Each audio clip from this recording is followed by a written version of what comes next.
a really popular program, and I know Will's going to do a really good job with it. So I'm Pam Stranahan. I'm currently president of the Friends of the History Center. So we have our little museum here. We like to think of it being a boutique museum.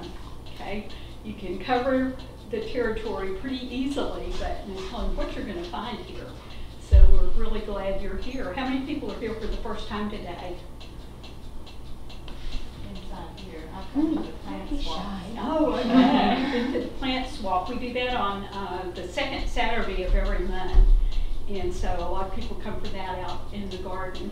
And a lot of the garden is native plants that are all labeled. So if you're interested in gardening, you can check out a lot of those and see what grows well here. You can try it at home. Anyway, today we've got a speaker who's come to us from Taft, live in Taft now. Right. This is Will Beauchamp, and he's going to tell us about historic bottles. So please welcome Will. Well, thanks for the invite. 2 weeks ago, I was invited to come over here. I've never done this before, so I'm shooting from the cuff, especially since I left my notes at home. So, several things I want to talk about: aging bottles. Well, let me tell you, I grew up in Toledo, Texas, small town north of Eville, and grandparents in Goliad, well, ancestors in Goliad, grandparents in Live Oak County, other descendants down south, and my dad was a history teacher at Pettis, Texas history teacher at Pettis, so history runs in the family, and my family tree's so heavy that the branches just break, because everybody send all this stuff to me. I'm the family historian for a bunch of branches, from Texas Rangers to cattle barons to riding with outlaws to Indians. We've done it all. I had five, my claim to fame is I had fifth great uncles at San Jacinto. And so I'm proud of that. So I always like to share that little part. So history's in my blood, and I've been collecting bottles since I was 7 years old, which is almost 53 years ago. And it just grew and grew and grew from a brown little snuff jar out in the pasture. And it went from there, and now I've got a collection, and I go to the Houston show. There's a show in Round Rock, and I set up and do a lot of horse trading. When the other collectors know what you collect, you know what they collect, you look out for each other, and I can find stuff from down here that's coming from North Texas, Galveston. I've made 2 deals in the last few weeks for a Goliad bottle and for a Beeville bottle. I got a Goliad bottle. Well, there's only 4 different types, so I know which one you probably have, and that's cool. And anyway, they asked me to talk to you all a little bit about them. Aging bottles. If you see purple glass on the ground, that indicates that you're stepping on some older stuff. The purple glass, they use magnesium in their glass making. During World War I, they used magnesium also in the powder for the ammunition. So they had to find a different way to make the glass without the magnesium in it. So when you see purple glass pieces on the ground, that's before 1916 or older. So just a little something to keep in mind. Also, on another way to tell age on bottles is on your bottles, there's a 2-piece mold that was made probably around 1910 to 1915. They did away with what they call a ply top and went to a 2-piece mold. So if you see a bottle and the seam stops up at the shoulder, then that is probably before 1910, 1915-ish. This one's probably 1890s, 1900. But you can tell because the seam fades away. That means it was made in 2 pieces and the lip was applied. All your factory made are just the seam goes all the way over the top, 2 pieces slapped together. So then I don't think any other way on aging. Something else, people admire purple glass. This one right here. This is an old Circle A bottle, which was a sister company to Doc's Pepper. This has been tinkered with or zapped or nuked. We call it nuked a lot because what they do is they get an ultraviolet light. With the right ultraviolet light, you can age this bottle by several thousand years. So This bottle should be closer to this color. And so if you see one of these, they're not always natural color, but they look good in a kitchen window or a shelf, but a dealer won't give you near what it's worth if it's been monkeyed with. So just another little tidbit on. So you're saying that was purple glass at one time? It was more this color, and probably not. This is about as dark as they get that you'll see in your lifetime. Mm-hmm. But when you see it like this, it's been underneath a light for a while, for a few weeks, and it ages it by, you know, way back, thousands of years. So it sped up the aging process as far as the natural light goes. Coca-Cola. I don't have a lot of Coke shown here, and I had a list that you could age the bottles by. You see these Cokes, and they were making this style up to late 60s, I believe. And there's different, I wish I had it with me, but there's different wording on the Coca-Cola that gives you a general age. The ones that are really worth more money are the ones that are dated 1923 under here and 1915. There's two age brackets, 1915 and 1923, they had the 1915 stamp. And then 23 to about 37, they had the 23 stamp.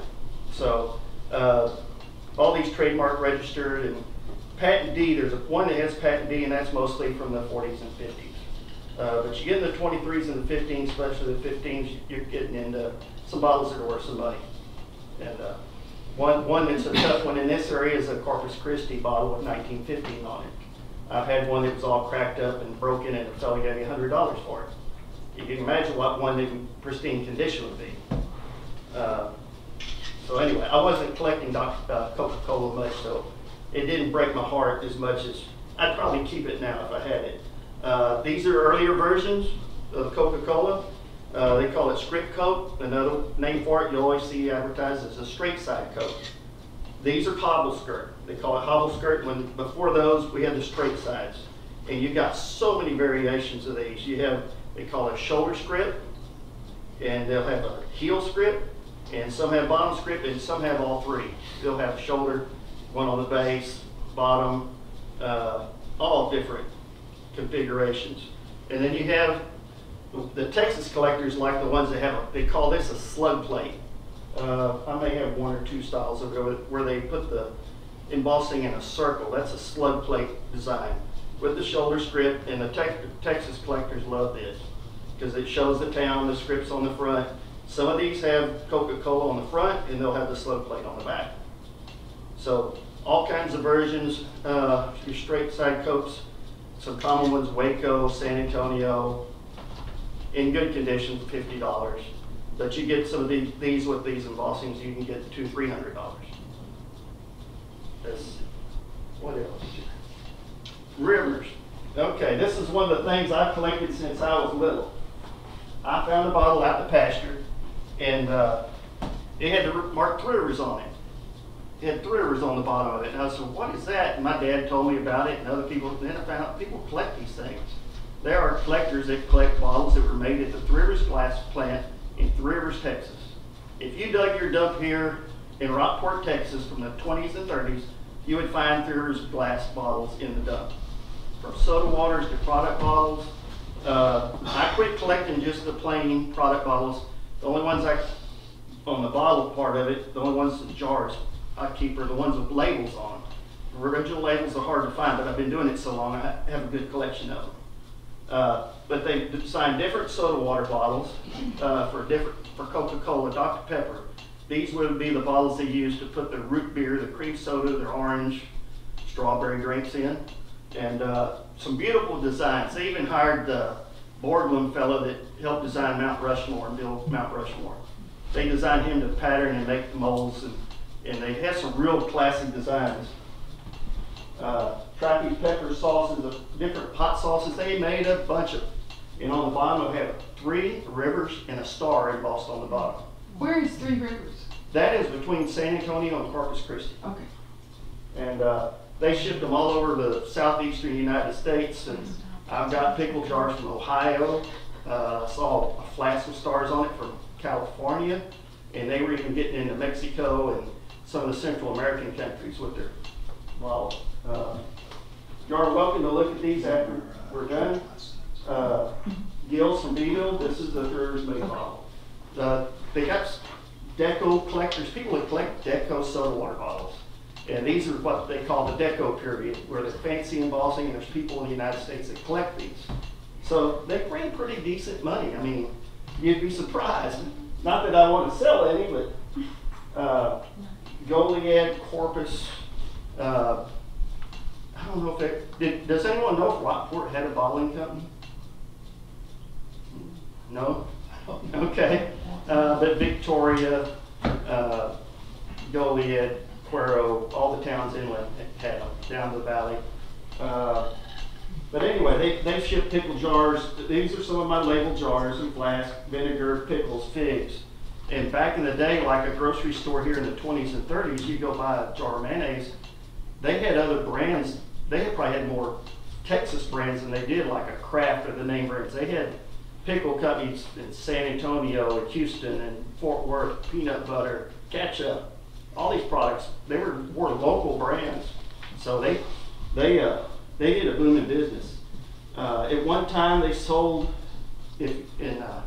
probably in the early 30s, they had 50% of the market on milk bottles in the state of Texas. That's how many milk bottles they make, glass milk bottles. But this is a whole nother story. I could spend hours on this. So anyway, just make people aware of it. They made a few amber bottles. This is one of two known to exist of this bottle here. And I had, the first one I had, I actually dug up on North Beach in Corpus Christi. On the backside of North Beach, they used to throw their trash on the backside. There was no landfill, they just tossed their trash on the backside of the island. Well, I dug one of these up there, and I got 5 good bottles for one of these. And this is the second one. This one came from a junk shop in Yoakum, Texas. And it's got mirrors on the bottom. There's a smaller one known to exist, only one known.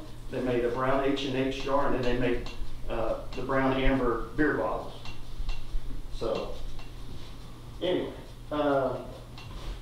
like I say, I could go on and on that. I've got a list here of almost 500 different soda water bottles they made. And there was many more than that. Dr. Pepper was one of their biggest customers. Let's see. I see that milk glass there. Did they make that in 3D? No. Just the clear stuff right here. Okay. In this amber and this clear stuff. Okay. Yeah, you can see 3 rivers on the bottom. So these, a 3R star. So last year they were in business, Ball Glass bought them out and told them they were going to make a big regional company out of them, you know, make a big distribution center. Well, they ended up closing them down and eliminating their competition. So you will see some bottles and jars with Ball and a star. So that can tell you it was made the last year that they were in business there in Rivers. So I wish I had my notes. I could get along a little better. Dr. Pepper. This is your basic, this is your 1950s. This is the one that's really collectible. It's called Good for Life. And this is called a debossed. This one here is called an embossed. The difference between the two is the letters on this. This is common. This was common in the 1930s. The lettering is actually pressed into the glass. And where you're embossed, the lettering sticks out of the glass, and the city is embossed on the heel. Dr. Pepper on bottom. There are people that collect, Dr. Pepper collectors are going crazy for these right now. They're a hot item. This is probably one of the hotter items that Dr. Pepper bottle collectors there are. This one is from Sinton, Texas. This is pretty rare. You'll probably look at 100 Sinton bottles before you find one with Sinton on the heel, if you ever find one. A plain one in this condition, $5. There's Sinton collectors, so this is a Sinton also. It's a $30 bottle. If you get one like this, it's a $150 bottle. If you can ever find one. That's the deal with bottles. People put values on them, but that's if you can find one that someone will sell you. Most are already in collections. So it's tough to find good quality bottles. You get them. Dr. Pepper. Okay, this is a transition bottle. This is before the Good for Life bottle. They had the King of Beverage Dr. Pepper, just like Budweiser, King of Beverages. It was written on here, and this looks similar to the bottle, but it's got King of Beverages on it. This is, they call this a transition. There's several different types, several different colors. There's even one that has a little tiny lip, little closure difference. And then comes the early Dr. Pepper. This is your early King of Beverages. This is, this is a pretty awesome bottle if you're a bottle collector. And they made them at Dallas, and there's several varieties of these. I've had several over the years, but they're a beautiful bottle up in the window or the display.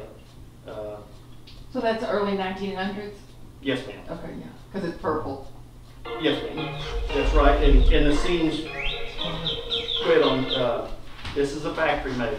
And then before the factory made, you had the applied top. So this dates, I need to brush up. I wasn't expecting, I was talking 2 weeks ago when they called me. I need to brush up on my dates, but this 1915, give or take 5 years. Okay. When they were transitioned from this top mold. Next I have is what they call a thief bottle, and it's this has the parent company, the A, M, and B company, the American Artesian Manufacturing Beverage Company. Some have Dr. Pepper on them, some have Waco, St. Louis, some have Dr. Pepper and Script. The plain Waco one is a $135 bottle, and this one is a rare one because it's Monterey. They actually made some of these from Monterey, Mexico, and there's several varieties, but they're real popular in the Dr. Pepper collecting world. It says we pay for evidence convicting thieves for refilling our bottles, so that's why it's called the thief bottle. And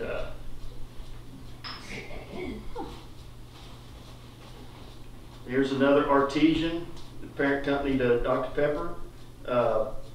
This is called a Twitchell top, after the guy that designed the top. Now this is just for show. The top has been replaced. Somebody at one time replaced the top. They have people that can actually, they have one of these, the top's broke, have a bottom and a half, and they'll saw it off. But that one came from a different bottle because the color is just a different tint. You can see a tint to it. But it's a good example just for show. It's called a Twitchell top, Artesian. Let's see. And there, we're even getting older and older here. This is the Artesian Hutch. This is probably the most popular top back in the 1880s, 1890s. They kind of phased out about 1905, 1910. It had a kind of a copper wire with a lead and rubber plug in the top. And anyway, it's a pretty desirable bottle. It's every Dr. Pepper collector needs one. Just about like with everything here. Okay. And the lead didn't bother people? Look, I didn't know much about people that were popular or not back then. But they were tough. I mean, people lived old age. Maybe it was what they ate. Yes. So the Pearl and Lone Star breweries were getting their start up in San Antonio back in the 1880s. Is that the sort of bottle that they would have used for bottling beer over there? The one you were holding, you said was popular in 1880? No, these were not used for beer. That's a misconception. They did not use this type of bottle for beer. What sort of bottle would they use? They would probably use, I didn't bring one with me. They're a crude made. It'd be a plain, they'd put a paper label on it. Now there may be some that are embossed. You're getting a it's a subject I'm not a beer collector, but I go to the bottle show and most of the early ones were plain. There were some glass makers, A, B company were on the bottom, and everybody used each other's beer bottles because they didn't have a name on them. They slapped it, cleaned them up, put their label on it. Yeah. So yeah, it's a misconception that these were soda water bottles. Root beer, cream soda, strawberry, Okay. Yeah. And they made a crate that these fit in, and they sat in the crate upside down. Strange enough. And then after these phased out, they reused the crates and they turned the bottles over and just sat them on the top. Kind of stuck up a little bit, but anyway. Yeah. Were soda bottles also, would they recycle them? Like Yes. they used to collect beer bottles? Kind of like Dr. Pepper, the A&B company, they didn't want people refilling their bottles. So they made a thief bottle so people wouldn't be taking their bottles and filling them for their brand. Yeah. Yeah. Yeah. And I'm going to jump up to a little newer bottle. This is called the bottle cap logo. In the bottle collecting world, this is called an ACL, or painted label. ACL is applied colored label. If you see the term ACL, that's what it's referring to. This one is 19. What is it?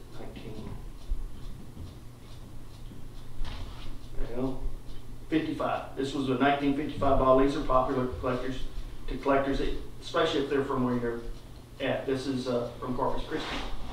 So I've got 2 of these, and you just don't see them. You don't find them. They only made them for a short period. Highly collectible. One without a town's $35. I throw these values out here because I don't know if you're interested in values or not. But one like this is probably a $85 bottle with Corpus on the bottle. Would Dr. Pepper and Coke have been 2 separate companies back then? So, And this is called the Candy Stripe. This is one of the most highly sought after Dr. Pepper painted label or ACL bottles there are. See if it has a year, 1961.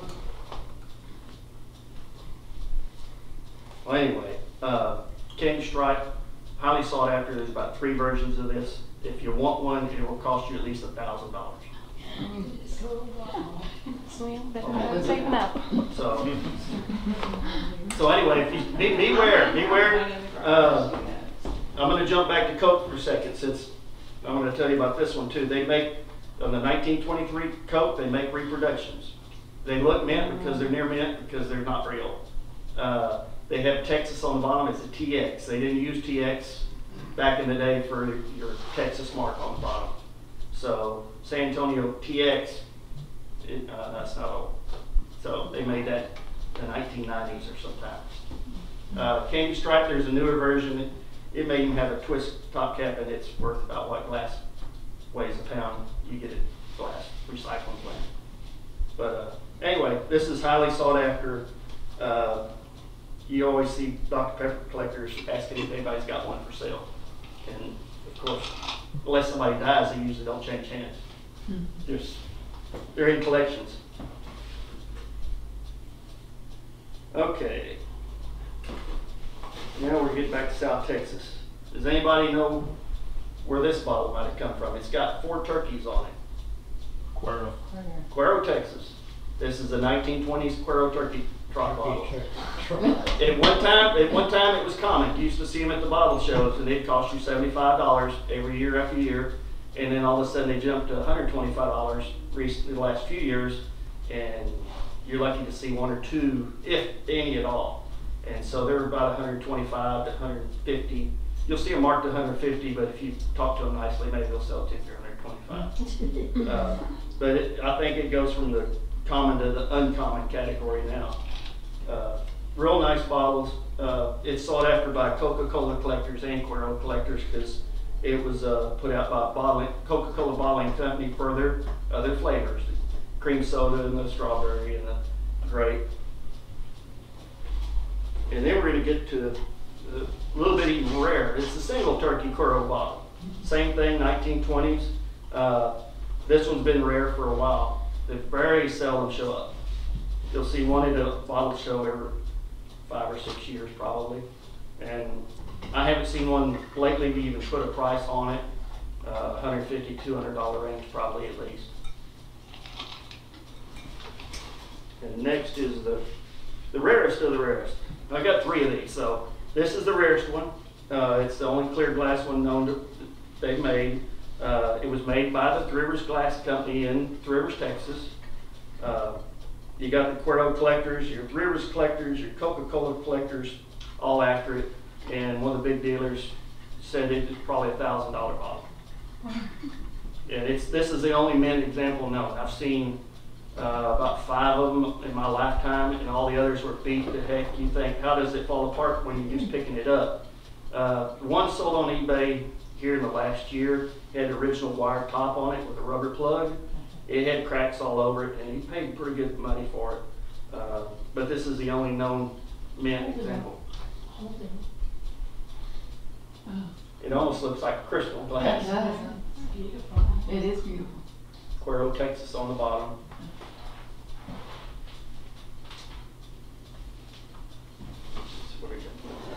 All right, now I'm getting into more local stuff. Corpus Christi. This is a Corpus Christi soda water bottle. It's a Hutch, the early bottles. There's 3 of them, and I've got all 3 from Corpus Christi. It's taken me quite a few years. Corpus Christi Bottling Works, American Bottling Works, and then Bluff City Bottling Works. I had all 3 of these professionally cleaned because they're like some of my prized possessions. They just don't come along.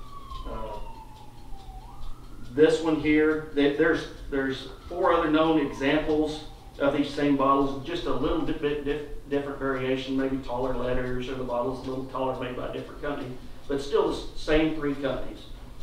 I do have one variation of this bottle, and I just got it about a year and a half ago, and it's got the same thing as this one, but it's got Corpus Christi with the IE spell on the end of Corpus Christi. They misspelled it. So I sent it to New Mexico to get professionally clean. They found a screw stuck in the heel of it, a metal screw. He removed it, and he doesn't know how it didn't break and how that screw got stuck in there. He has no clue. I didn't even realize it was stuck in there. How do they clean them? Tumbling machine. Oh, How they clean? It's a tumbler. tumbling. Oh, tumbling. Yeah, it's a machine with a motor and a rubber belt. And it And they don't break. Huh. No, it's you stuck in a tube. One's a holder and a plug that's stick in the middle, and you squeeze down on these caps, and it squeezes a rubber gasket out, seals it, and on the inside you have chopped up copper wire, aluminum powder, and water.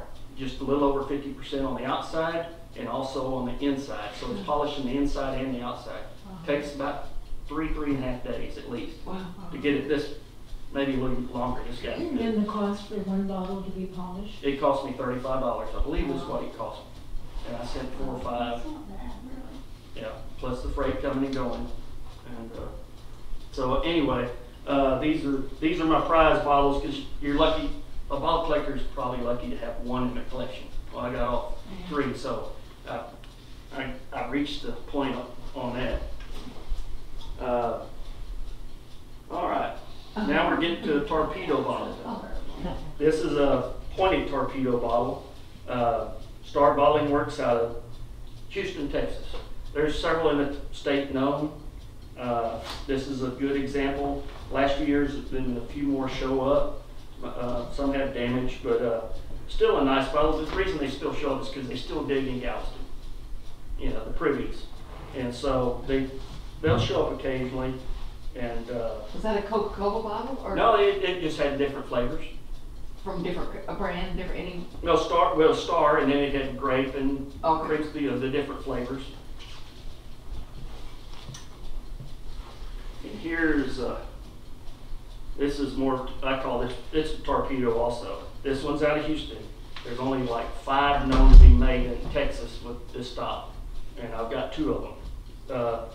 Probably the one that would be the prize to get is the one made by Artesian Manufacturing, the parent company with Dr. Pepper.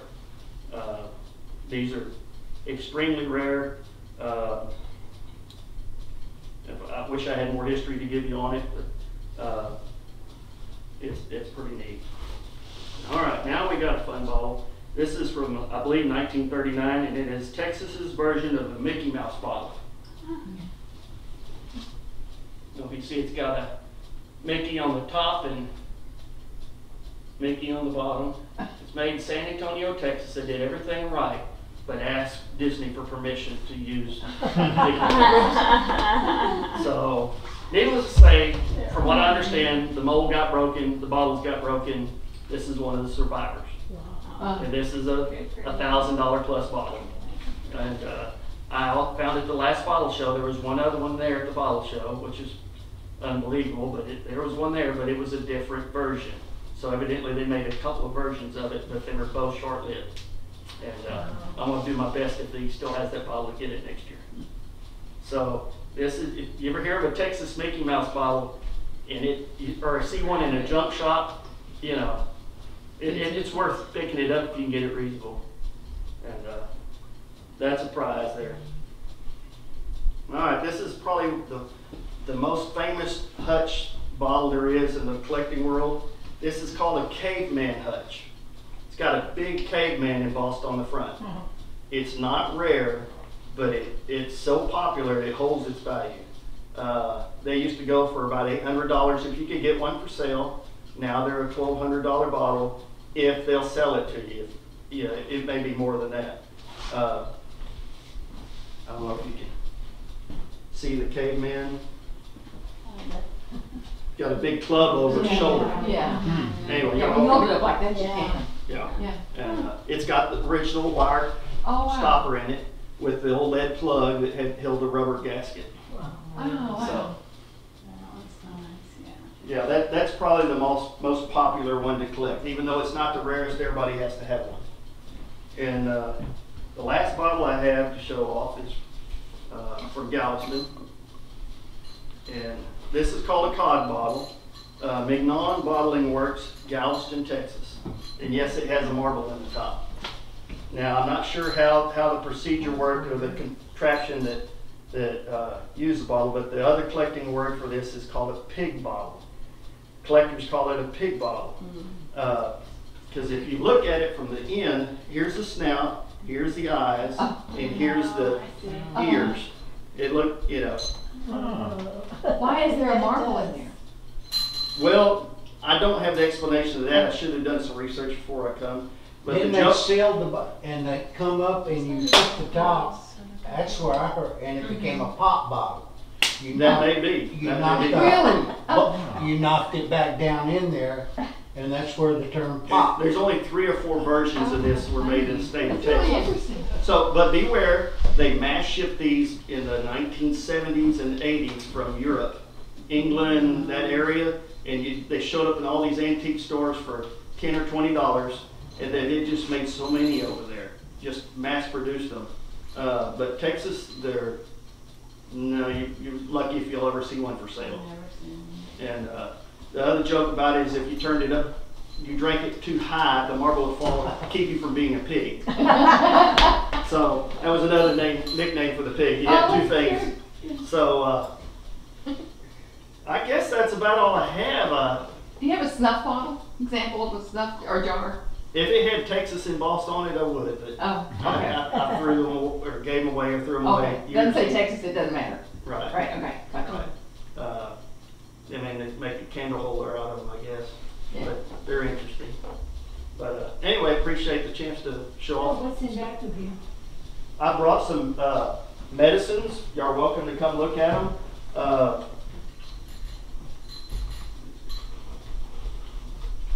These are ink bottles. I don't know if you're aware of these. This is a cone ink. This is probably the most common style. They made these throughout the 1800s to about a little over 1900. The igloo ink, this was made about Civil War period to about 1895. And umbrella ink is probably pretty popular in this area in the mid to later 1800s. I was telling someone here, I have a friend who was a metal detector and treasure hunter. He went to Bayside when they had one of these hurricanes in the 60s or 70s, and it sucked the tide out. And where the ships came in, the boats came in and unloaded cargo, they had a guy, the recorder out there on the dock. I guess he had a little house where they received goods, and they would toss these off the side of the pier whenever ran out of ink and get another one. Well, he went out there and it was just mud flats, and he picked these up like Easter eggs off the mud. Wow. And, different colors and shapes. I've got a hair tonic or two. Here's a remedy. If you're in an 1890s dump, you'll probably see lots of pieces of these. Warner's Safe Kidney Cures, Liver Cures. This one actually has a little bit of a paper label that's still on the back of it. You'll see different types of tops, different periods. They put different types of tops on them. I used to know what this is. I can't remember if it's olives or pickles. Real pretty bottle from the 1890 period. Whiskey flask. I had a whiskey flask from Houston embossed on it, and a fellow that has a bottling company in not bottling company, bottle museum in East Texas. He's got a museum of the early blob top bottles, which I didn't bring any of today. I've got a picture of some back there, 1860s, 70s, 80s. He's got a museum now, and he's made these old filling machines for soda water bottles. He's redone them, and they actually are working condition. He's got a museum in East Texas. He was down, he talked me out of my whiskey flask with Houston on it the other day. Anyway, so I brought this one just for example. They put a paper label on it, and anybody can use it. Johnson & Johnson company, everybody's heard of Johnson & Johnson. This is one of their early bottles, plied top. Tooth wash, California tooth wash. Sprinkle some on your toothbrush. I got hair and scalp remedies, and a couple of Goliath scent bottles here, Corpus Christi, the old Pepto-Bismol. Brahmo seltzer back then. Anyway, it's got an applied top, so this is 110 plus years old probably. Poison bottle. It has ribs in it, so you can feel in the night, you can feel the shape. This is a larger one than most. Poison bottles almost always have ridges and dots all over them, so you reached in the cabinet, you knew what you were trying to hold of and let go. Yeah. This is a Carter's Master Ink, Cathedral Ink. Beautiful bottle. Carter's was well-known American ink company. It too got a applied top, and right from 1900 or so.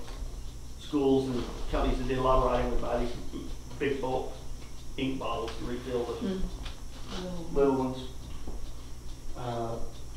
Here's a medicine bottle, also called a bitters.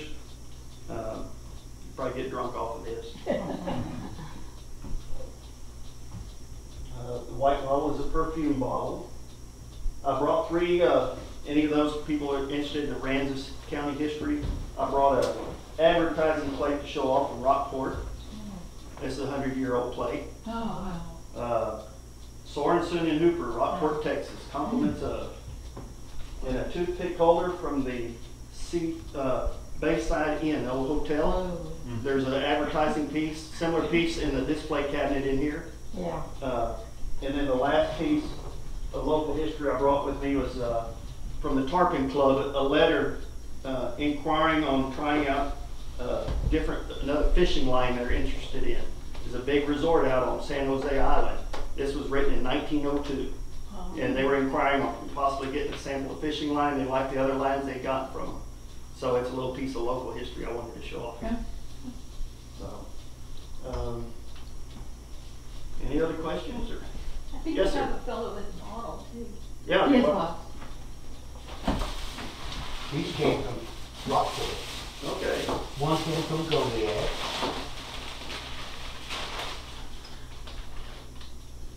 This one was found at 618 Magnolia Street, which is right across from the old Jackson house. How deep?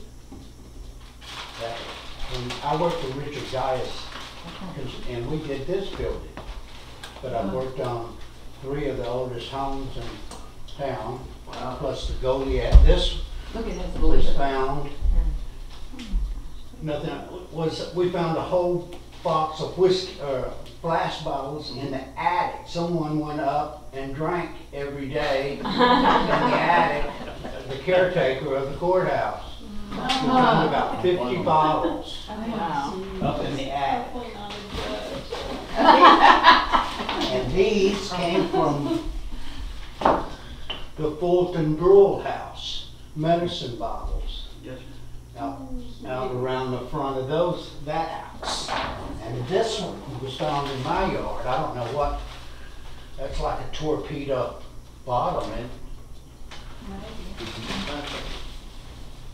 So where it comes from? You know, I think that's out of the bottom of a wine bottle.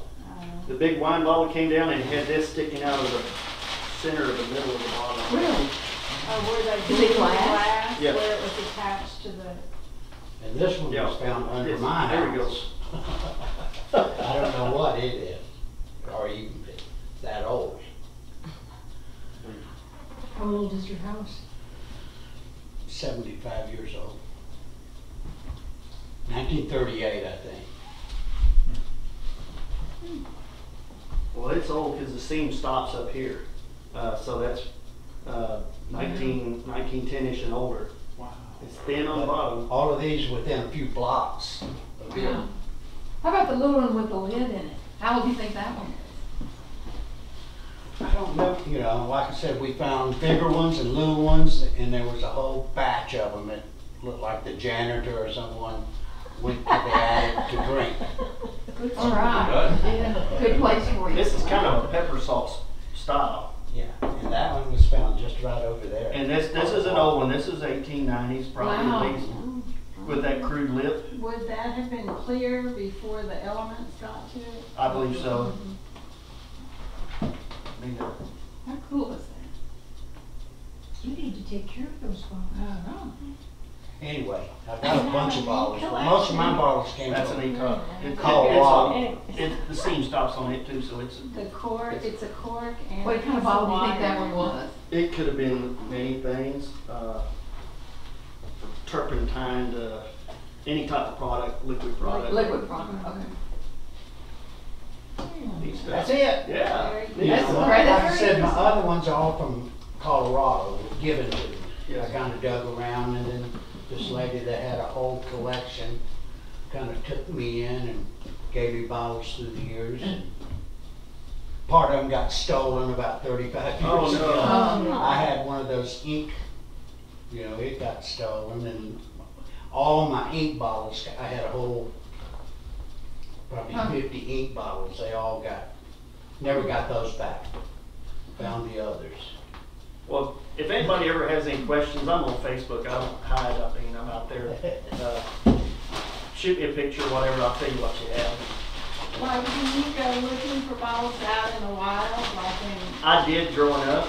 I don't do as much now, basically because you can't get permission to go anywhere anymore. When I was little, everybody, oh sure, look under the old house out there, go dig around, whatever you want to do, and we did it. Now, you know, with all the liabilities and, you know, no trespassing, and I don't even ask. But then again, down here, there's not, where I grew up, most of the stuff was 1900 or newer. There weren't real old places to go, so I'm in the network where people know what I live for, and so right now that's how I pick up my stuff now, just by word of mouth. I broke one. Oh, Oh, wow. wow. That's pretty special. Yeah. What is that, bitters or Bitters. what? Bitters. Bitters? Wow. That's what's beautiful. in Boston? That is a It nice, looks I've like a got some log more or bitters. something. What is a bitters bottle? Rochester, New York. Some kind of medicine they use. It's a- Yeah, it's a it medicine. cure all. Cure all. Those are martinis now. Arthritis. Everything. Probably was. I haven't seen anything from Texas like it. It's very unique Wow, though. that's awesome. Is it brown? Is it brown? It's amber, yes. Oh, beautiful. Wow. Can I look at it? Sure. Is it, Did you find it, or- maybe from England? It's in my No, it's Rochester, New York. Oh, it says Rochester. That's It's one of my favorites. That's really pretty. Okay, be careful. Probably Be got careful. I know. We got any other hidden bottles up there? Do you see any older beer bottles? No, so many of those had paper labels in the early years, and you can buy labels that are new. They're Facsimiles. There was some Right. they found in Fulton when they were doing the new street, but they look more like crock bottles than Right. glass bottles. so most of the early Texas beer bottles were crock bottles, and most of those came from England. I can't remember the names on from that area, Oakville, Texas, I had a friend that had a sidewalk paved with the bottoms of those bottles from his parents' saloon, and the bottoms were sticking up flat in the sidewalk. And he always promised he was going to give me one, but it never happened. So There's a place in Hunt, Texas, where the walls are all made from bottles. Wow. Wow. That's cool. Interesting. Well, thank you.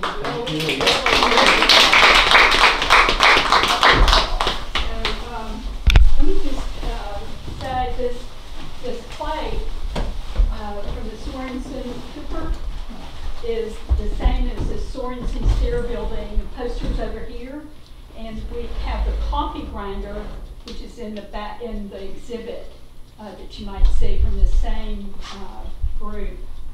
Okay?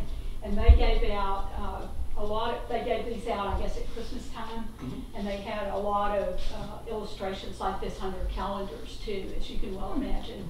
That those were really popular items. So let me just remind you that we have programs coming up at 2 o'clock on Sunday afternoons. Our next one will be August 22nd. It'll be Goose Island State Park, a landmark in Aransas County. So you probably have noticed this room is a gallery that we change every 3 or 4 months. So this exhibit will only stay for a short period of time. And right now it's on landmarks of Aransas County. And then the other 2 rooms, which are a continuous gallery, is the history of the county. It's called Voices from the Past. And we just put that up in May, and it will stay for several years. But I think you'll enjoy both there and then these posters as well. Be sure and sign in. We were passing the clipboard around. Did it get around? Yes. To everybody? Okay, Yeah, and if she's you'd signed like, It's in the back over here. if you'll put your email on it, we'll add you to our email blast that goes out once a month. We also are associated with Texas Historical Commission, and this is a magazine just for history travelers. I think you'll find it a lot of fun. It's called Authentic Texas. The articles are short and easy to read. There are some on the back table and some out here. So please pick up any of these things that you'd like for more information on what we're doing on history around here. Anybody have any other questions? I've got a couple bottles left that I forgot I had. Oh, good. This is a Texas Lighthouse bottle. This was put out by J.J. Scott, and for years I thought it was a whiskey or beer bottle. And it's a blob top, it's old, but come to find out, from Galveston, it was put out in Moxie soda water. This was a soda water bottle. It's got a big lighthouse embossed on the front, and it's from Galveston. I set it back because I didn't want to take a chance on it sitting out while. But anyway, I've only seen one other intact one. What year? I don't want to, 1890s perhaps, maybe 1880s. I'm not scholared on this because I thought it was beer, and I hadn't done any research on it. I just know they're just very few and far between. And then also, I have one drugstore bottle I brought with me from Morrison's Drugstore in Waco, Texas. If you ever run across one, grab it, because it's from the old corner drugstore. This was the originators of Dr. Pepper. And if you find one of these, it'll easily cost you $300 or $400. And they're cream of the crop with Dr. Pepper collectors. So anyway, just want to add these 2 little tidbits. I forgot it. I had them back there. I knew I probably would without my notes. So anyway, that's all I have. How many bottles would you say are in your collection? Total them all up, 1,500. Wow. Well, I've got 500 different Rivers made soda water bottles. Oh my God. Different. 1,500 bottles of Dr. Pepper on them. No. That'd be a very long song. I do have a good collection of Dr. Pepper. The raised letter Dr. Peppers with the different cities. Matter of fact, the rarer one than the scent bottle is one from Corpus Christi. I was in a junk shop one time in Corpus, and they had Dr. Pepper bottles and Coke bottles in tubs and crates. And they said, well, you can go out to the shed out back and look through those. And I went out there and the whole shed was full of tubs and crates. And I went through hundreds of Dr. Pepper bottles, the last bottle and the last bucket. Picture, there were holes in the roof. Everything had water standing in it. And the mosquitoes were just in a ball all over. And the last Dr. Pepper bottle, the last bucket in the bottom was this Corpus Christi raised letter with Dr. Pepper on script on the bottom. And I put a chip in the top of it and pulling it out. And it was a $300 or $400 bottle, went to pot real quick. It's still a $150 bottle even with a chip in it, because there may be one other one known out there. And so anyway, that's my story. Thank y'all. Appreciate it. We'll also